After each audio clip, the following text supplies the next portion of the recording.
Hello, today we will guide you through how to leave a conversation on Slack. If a channel has served its purpose or it's simply adding noise to your day, leaving it is a quick way to cut down on distractions. In this walkthrough, we'll start from Slack's home view, open the conversation you no longer need, and use the menu in the header to leave it cleanly and confidently.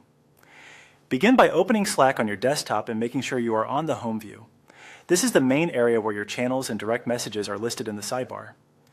Clicking home ensures you're looking at the full list of conversations so you can easily find the one you want to exit. Next, open the channel you want to leave. You can do this by selecting it from the sidebar. Once the channel is open, look to the top right of the conversation header. You'll see a three-dot icon, sometimes called the More Actions or Meatball menu. This menu holds additional options specific to the channel you're viewing. Click that three-dot icon to open the menu. In the drop-down, choose Leave Channel. As soon as you select this, Slack will remove you from the conversation.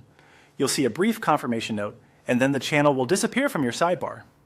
You won't receive any new messages or notifications from it, and it will no longer count toward your unread totals.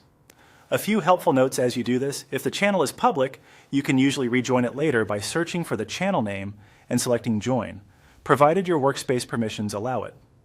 If it's a private channel, you'll need an invitation from a current member or an admin to get back in, so make sure you really intend to leave before you do.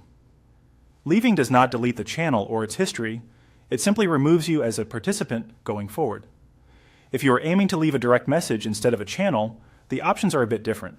You can close or mute a one-to-one DM to reduce clutter. For multi-person DMs, look for a similar menu in the conversation header to find the leave option. The idea is the same. Open the conversation, access the More Actions menu, and choose the appropriate control to step away. That's it. By returning to home, opening the channel, using the three-dot menu, and selecting Leave Channel, you can keep your Slack focused on the work that matters most.